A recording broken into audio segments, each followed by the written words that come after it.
here from the Dark Imp, helping parents reclaim family time by playing board games together.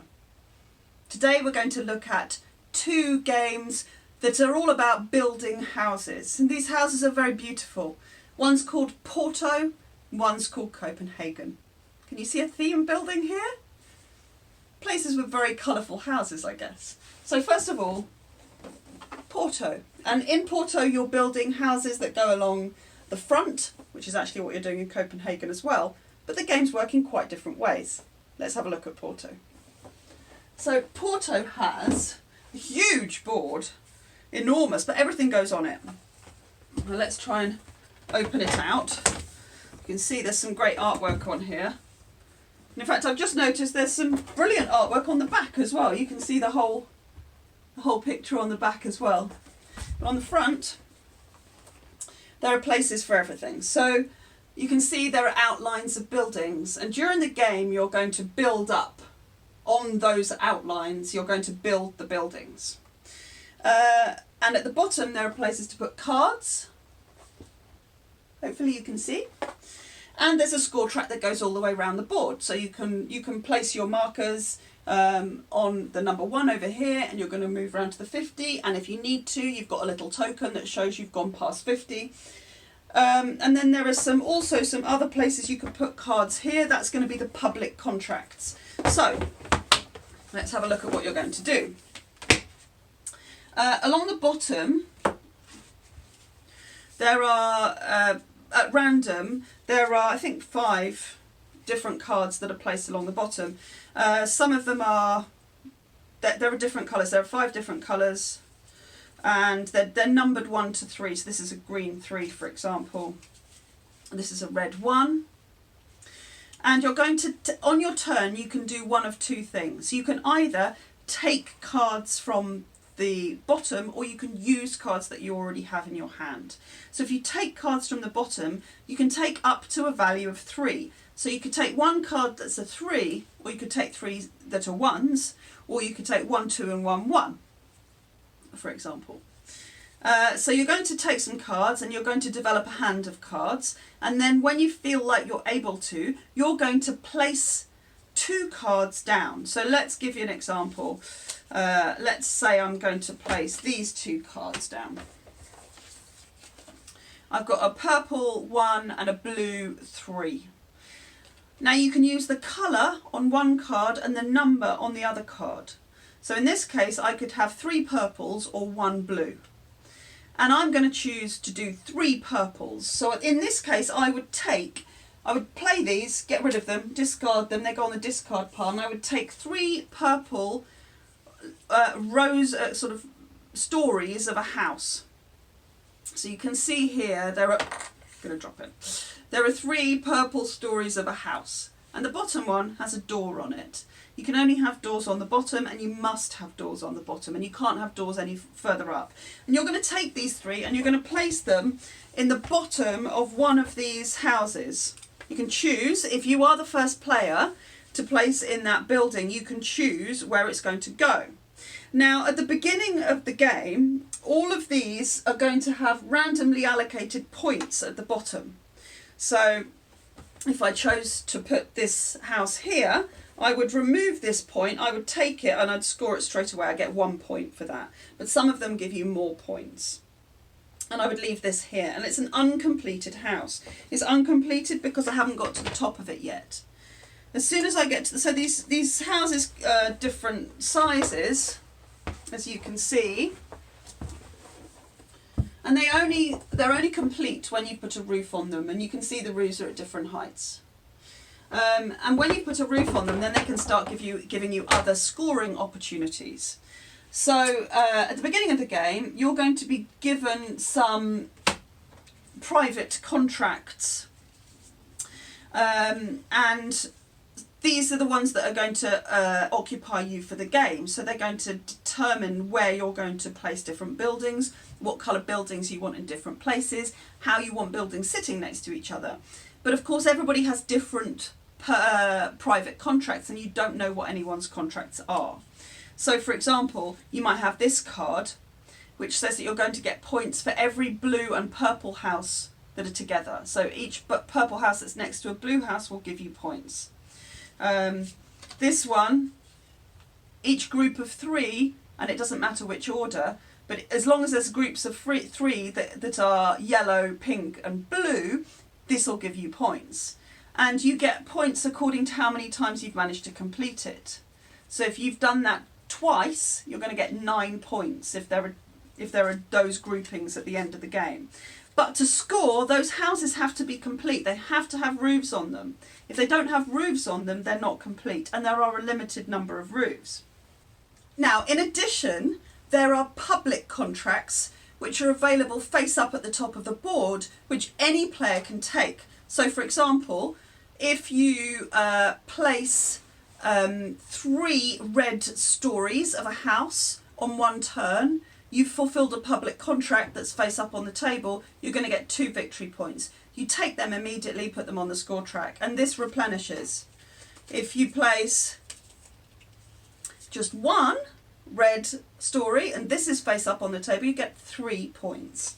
So there's all sorts of different kinds of things that will give you different kind of public contract that will give you bonus points for your turn. So that's it. There are lots of different ways to get points. You get points by starting new buildings. You get points by putting the roof on a building.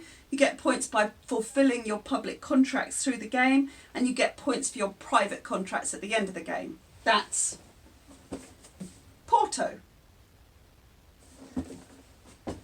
Now, Copenhagen. There's definitely a theme developing here. Again, this is about building colourful houses. But in Copenhagen, you have your own house.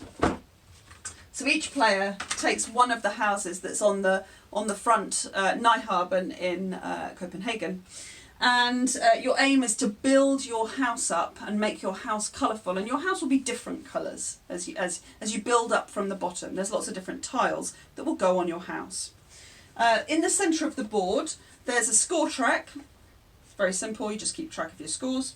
And there's the dock area. And around the dock, there are sort of 7 different positions for cards. Now, where are the cards? Here we are. So the cards are different colours. They represent 5 different colours, and they represent the 5 different colours of the sections that you can put into your building. You're going to put them out at random, 7 cards around the dock. And on your turn, you're either allowed to take 2 cards or play a certain number of cards from your hand. It's like Porto in that respect. So you take cards that are next to each other around the dock. You can't take cards that are in different places. You have to take cards that are next to each other. So for example, if these 2 cards were next to each other in the dock, you can take that. That's your turn. So you're going to build up a hand of cards, a maximum of 7 cards. That's what you're allowed in your hand at any one time. But on your turn, you can choose to either take cards or play them. And in Copenhagen, you're rewarded for getting multiple copies of the same colour. So for example, I could choose to play a 3 green, and that, instead of taking more cards, and that would allow me to take a green tile that covers 3 squares. So that's upside down. This one. This is a 3 green. I discard my 3 greens. I take the 3 green tile, provided there's still one there. These do run out, and you're going to add it to your building. You can put it wherever you want, but it has to build from the ground up. So if you could put it here, for example, then what you could do in a sort of Tetris style is your next one you could build over here if you really wanted to, though that's some strange strategy going on.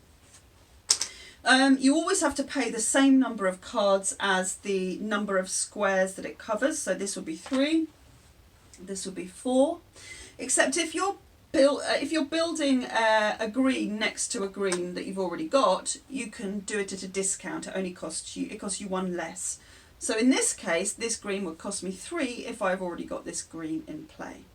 There's no restrictions on which colours you put next to each other, though. You can choose to mix and match. You just get that nice little bonus if you put like colours together. So what you're aiming to do is you're aiming to build up your house. As you do so, you're going to access different bonuses. So every time you cover up one of these special shield squares, you're going to get a bonus.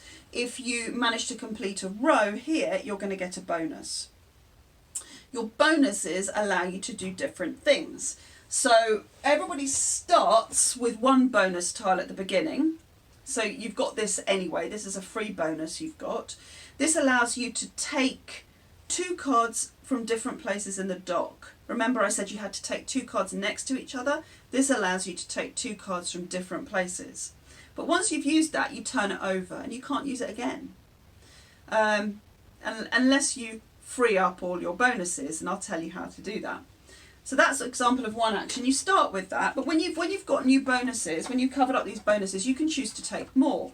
So for example, you can take this one, and that allows you to play an extra colour when you're building. So for example, you could play these 3 cards, there's 2 blues and a purple there.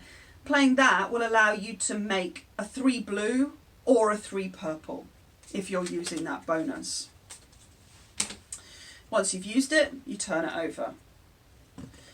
This allows you to take an extra card, so you take 3 instead of 2 if you're taking cards. This one allows you to pay 1 less for the piece you're getting to put in your house. There's another bonus that allows you to pick up cards and place and play cards on the same go. Something else you can do with your bonuses is you can choose to take one of these windows and place it anywhere that's legal. You can't place it right up the top if it can't be supported, for example. So they're pretty useful, those little windows, to fill up gaps and to help you finish rows. The other thing that you can do with your bonuses is that you can refresh all of your bonus tiles. So any bonus tile you've already used, that can be flipped over again and reused. What you're trying to do is you're trying to complete rows and columns, and that's what scores you points. So every time you complete a row, you get 1 point, and you just put it up the score track. If you complete a row that's all windows, so you can see here these are windows and this is not. If you manage to position things so that you have rows where there are only windows along, you're going to get 2 points for them. If you complete a column, you get 2 points. If you complete a column that's got just windows, you get 4 points. So that's quite a lot of points when it's the first to 12 to win. That's how you play Copenhagen.